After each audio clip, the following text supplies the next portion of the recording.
Being a nice guy won't protect you. It makes you invisible. In a world that rewards performance over presence, trying too hard to be liked is the quickest way to be ignored. Kindness without boundaries is no longer a virtue, it's self-erasure. Modern men are praised for being agreeable, but punished for being real. Why are we still calling that strength? If you have to betray yourself to be accepted, you're not respected, you're being used. What if everything you were taught about being a good man is the very thing breaking you? Welcome to StoicCraft, where ancient wisdom meets modern resilience. Here, we break the habits that keep good people stuck and rebuild lives with clarity, strength, and stoic presence. No fluff, no noise, just timeless philosophy for today's challenges.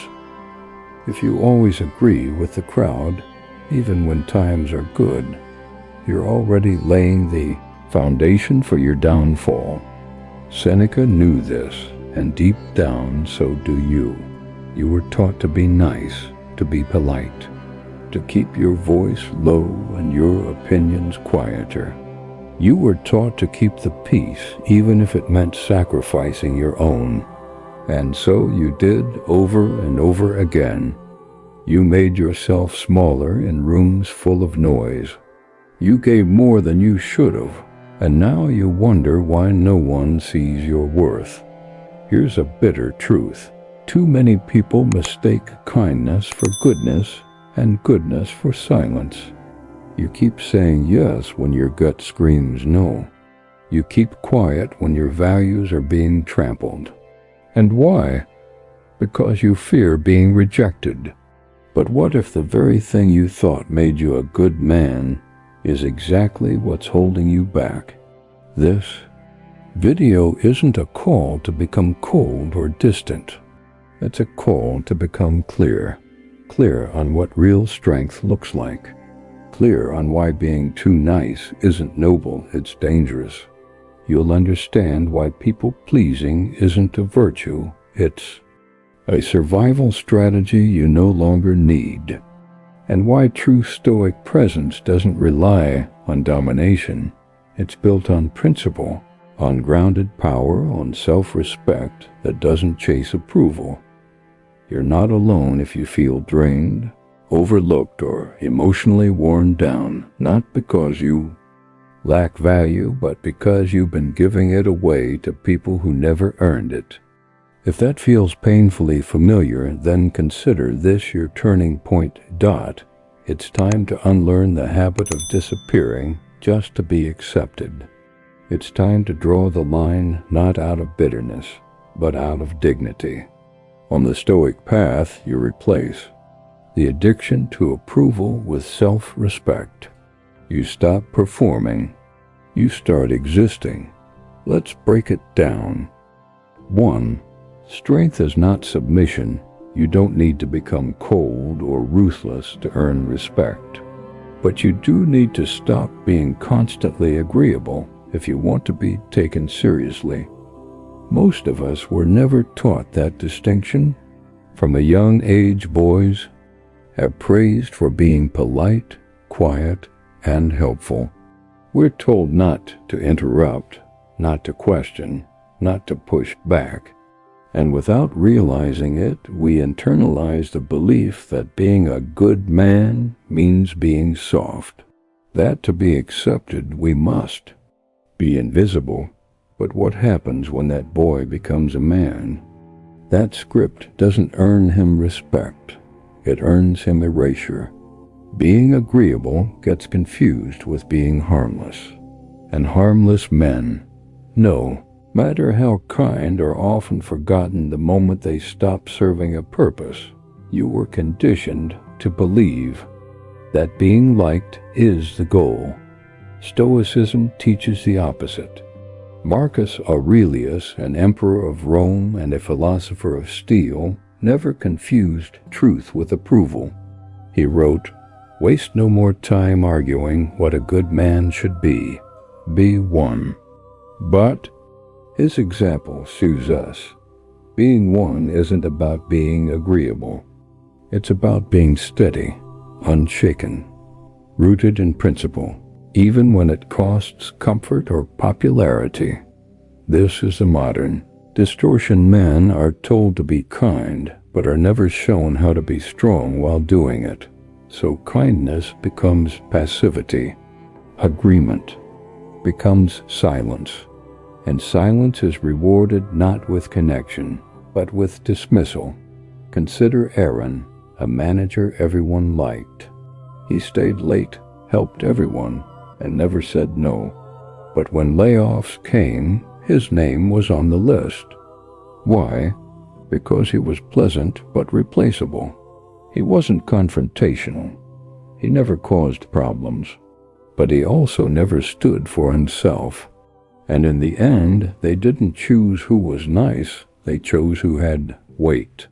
Aaron didn't. Seneca's warning was spot on.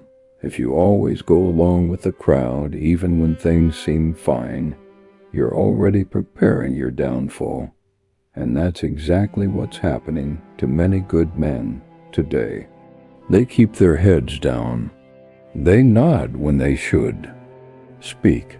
They laugh at jokes that go against their values. And yet, they're still overlooked. Why? Because they trained the world to believe their presence has no consequence. But the Stoic knows virtue is not submission. Real goodness isn't about being harmless. It's about being grounded. It's about having boundaries. Being a man who commands respect, not by shouting, but by being immovable when it counts. So what can you do starting today? Stop chasing approval. Stop thinking being liked is the goal. Replace that with being aligned with your values, your truth. Speak clearly, not constantly. Be kind, yes, but don't surrender your voice to fear. Say yes because you mean it. And if it's not a true yes, let silence speak for you. Let your stillness carry the weight your words no longer need to. You weren't meant to be everyone's comfort zone. You were meant to be a man with presence, with weight, with consequence. Stop entering rooms trying to be liked. Enter with your values intact, and let that be enough.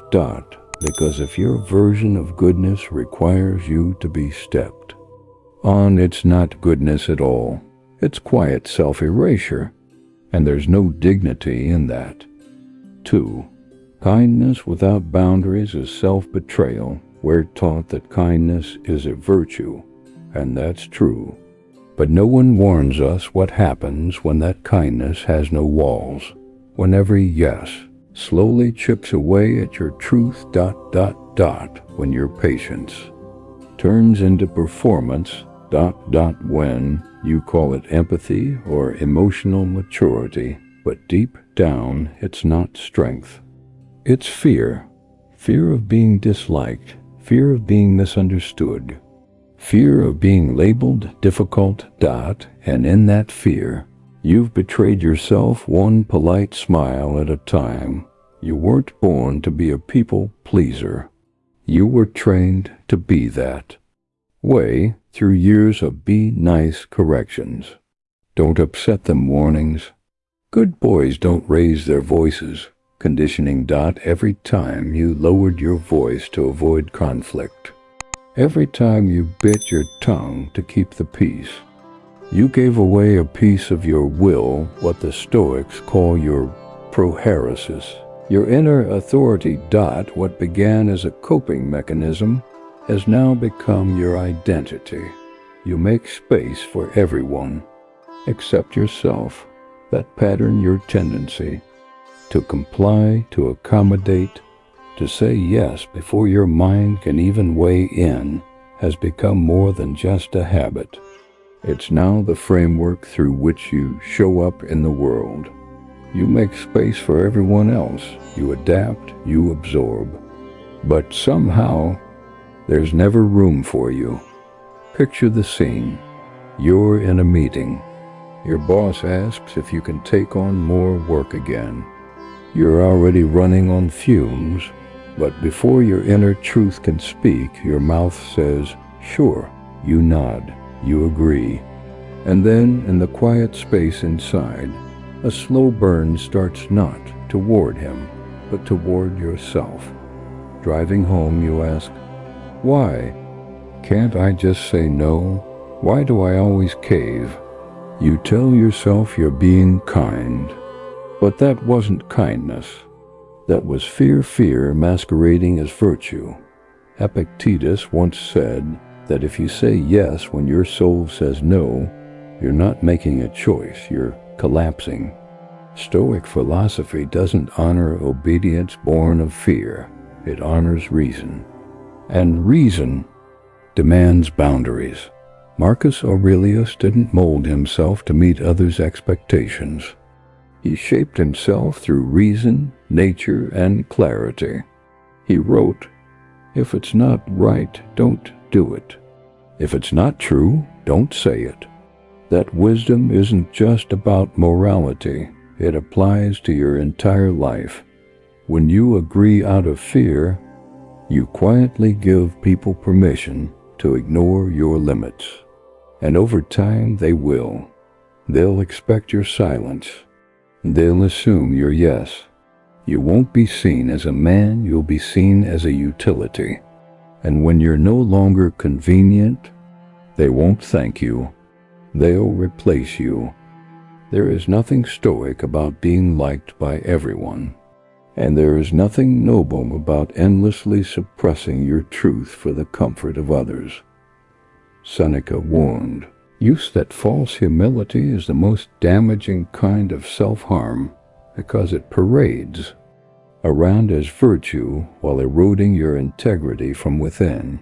Stoicism doesn't ask you to fight the world. It demands that you stop fighting yourself. So stop calling fear by a noble name. Stop wearing your inability to say no like a badge of honor. Instead, start asking yourself, is this aligned with my values, or am I just afraid of disappointing someone? That one question can break the illusion of goodness and bring you back to clarity.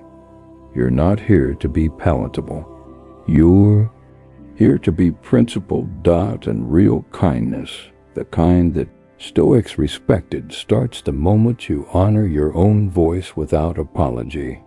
Because a man who betrays himself to be accepted isn't being good, he's erasing himself. Clarity doesn't shout, it holds. It doesn't plead, it stands. Stop explaining every move like you're on trial. Stop filtering your words just to keep everyone comfortable. When you walk in purpose, certainty speaks louder than over-explaining ever could. Learn to say no without guilt, without drama, and without the need to justify yourself. Because true respect doesn't come from always being agreeable. It comes from not disappearing when you're challenged. Respect isn't granted to the man who serves endlessly and bends to every demand.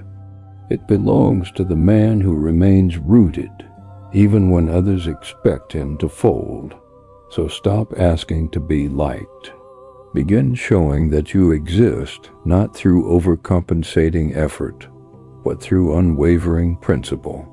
Your stillness can command more attention than any attempt to impress, because in the end, let's face it, the man who's feared is often resented. The man who's loved is often used. But the man who is respected, he's left untouched. Not because he intimidates, but because he does not move. He doesn't shift with opinion. He doesn't chase applause. He is, and that's enough. When you become that kind of man, you never have to ask for respect again. You are respect embodied. Now let's go deeper. You've made yourself reliable, always the one who steps in, picks up the slack, smooths over conflict, before it can breathe. You've become useful, but not in the way you think. What others see isn't your strength, they see your compliance. And the longer you play that part, the more they expect you to keep playing it, without question, until the day you step back, the day you finally set a boundary. Suddenly they look at you like you've broken a silent contract. But you didn't change, you just stopped erasing yourself. And the sad part? They didn't even notice, until you refused to disappear. Take James, a marketing manager.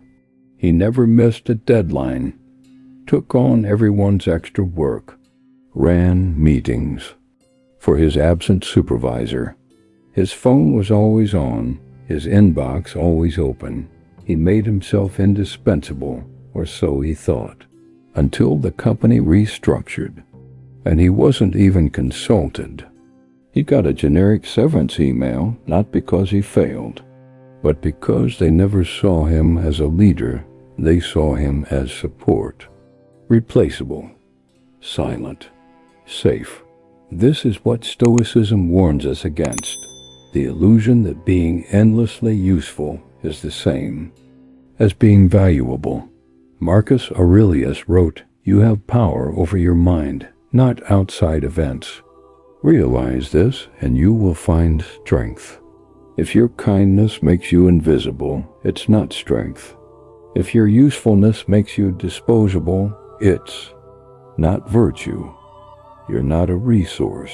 You're not a fallback plan. You're a human being with limits, with worth. And that worth isn't proven by how much of yourself you give away.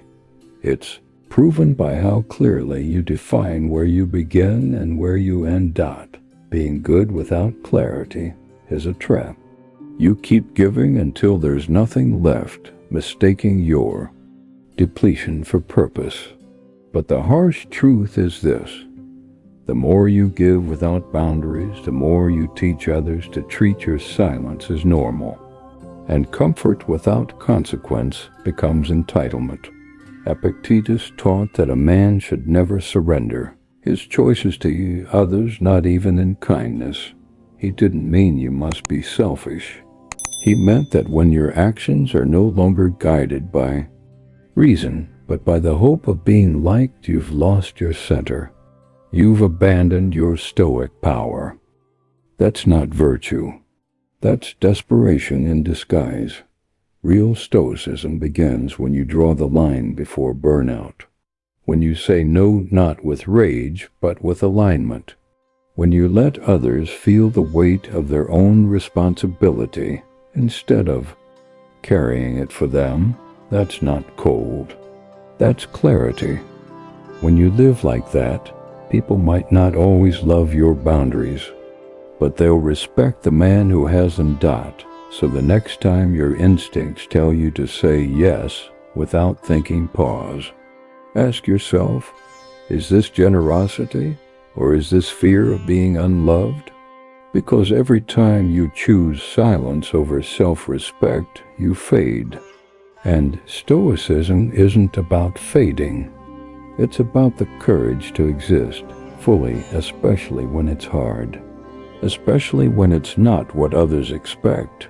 That mask you wear, the one that says it's fine, I don't mind, whatever works for everyone, isn't peace.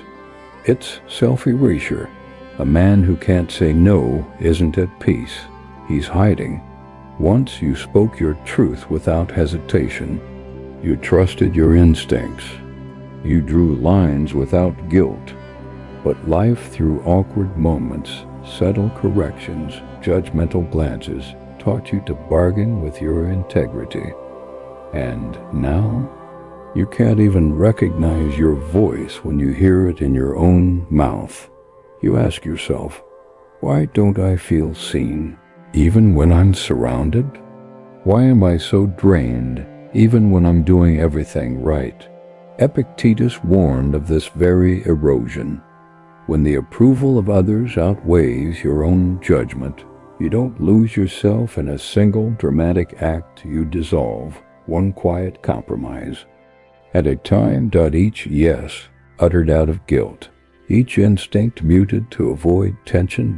Each time you let a value slide just to stay agreeable. These aren't minor trade-offs. They're cuts to the root of who you are. Marcus Aurelius didn't beg to be loved. He demanded to live with justice. His goal wasn't popularity. It was alignment. That's why he could rule an empire without becoming its slave. He didn't ask the world to approve of him before acting.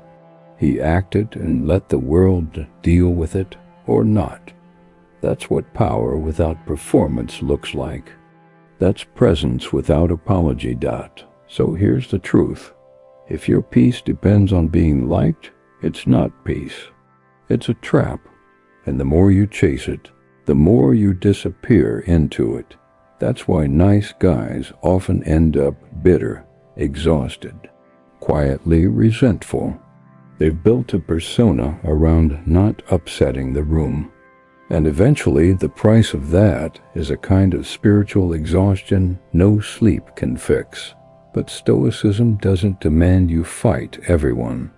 It demands that you stop fighting yourself. To live with principle means you will disappoint people.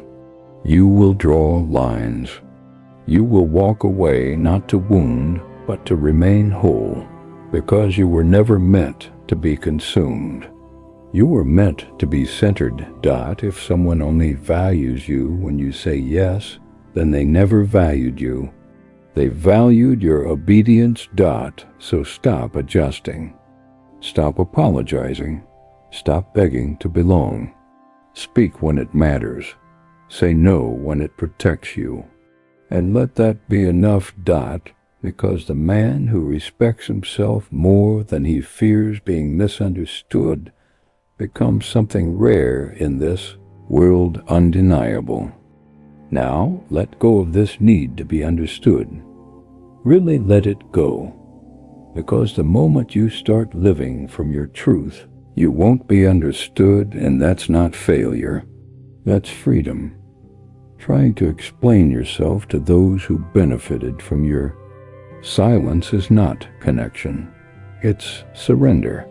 And the longer you cling to that addiction, the need to be understood, the longer you delay becoming the person you were meant to be. Most men live in this quiet prison. They want to change, but they fear the backlash. They want to say no, but they fear the reaction. They want to set boundaries, but they fear the loss of comfort, of approval, of being the nice guy. So they shrink. They keep the peace. They swallow the truth again, until one day they realize they've built their entire life around a mask, and no one even knows the man behind it. Imagine this. You're the dependable one. You always say yes. You listen more than you speak. You forgive even when no apology comes. You're the peacekeeper at work. The steady one in your friend group. The safe choice in your relationship. And then one day you say, I'm not available, or I don't agree. And people flinch. They say, you've changed. But you haven't changed. You've returned. You've stopped abandoning yourself just to be understood. And now their discomfort becomes your liberation. Marcus Aurelius never sought to be understood. He lived with justice, reason, and integrity, regardless of applause. Epictetus taught that when you live in accordance with your nature, you will face resistance. Not because you're wrong, but because you've stopped playing the part. When you begin to say no, they'll call you difficult. When you prioritize rest, they'll call you selfish. When you stop apologizing for your existence, they'll call you arrogant. But those labels, they're not about you. They're echoes of what your silence used to give them. They're not reacting to your truth. They're reacting to the absence of your compliance. Stoicism teaches that peace doesn't come from being liked. It comes from being aligned. You don't need to be explained. You need to be embodied. That embodiment begins when you stop justifying your evolution. You are not required to remain the version of yourself that others are comfortable with. You are not here to shrink just so others can stand tall. Let them misunderstand you. Let them mislabel your clarity as coldness, because the man who finally chooses himself, he doesn't need to be understood. He just needs to be.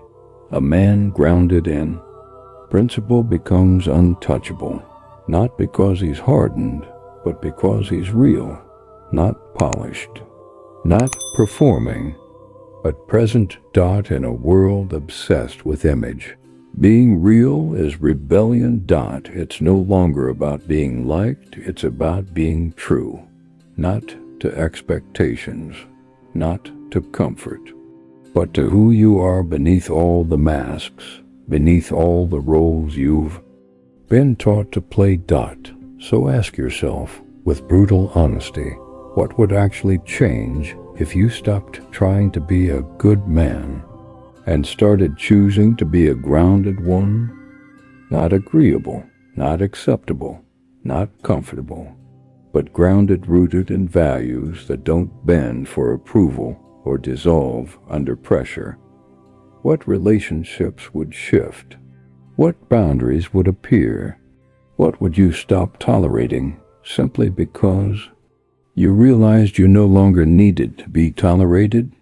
The difference between good and grounded isn't surface level, it's soul deep. One plays the part, the other becomes the man. If this message echoed something inside you, if it made you pause, nod, or even wince, that's not coincidence. That's alignment. That's the part of you that's ready to stop hiding. And if you felt these words, really felt them, then speak up. Not for applause, but for connection. Because your story, your shift from people-pleasing to presence, might be the mirror another man desperately needs to see. It might be the permission someone else has been waiting for to stop vanishing and start becoming. So share it, live it, embody it. Drop a comment below. What's one boundary you know you need to set but haven't yet? Your voice might be the mirror another man needs to stop hiding and start becoming. Or dive deeper. Watch our full Stoic playlist and learn how to rebuild yourself without asking for permission.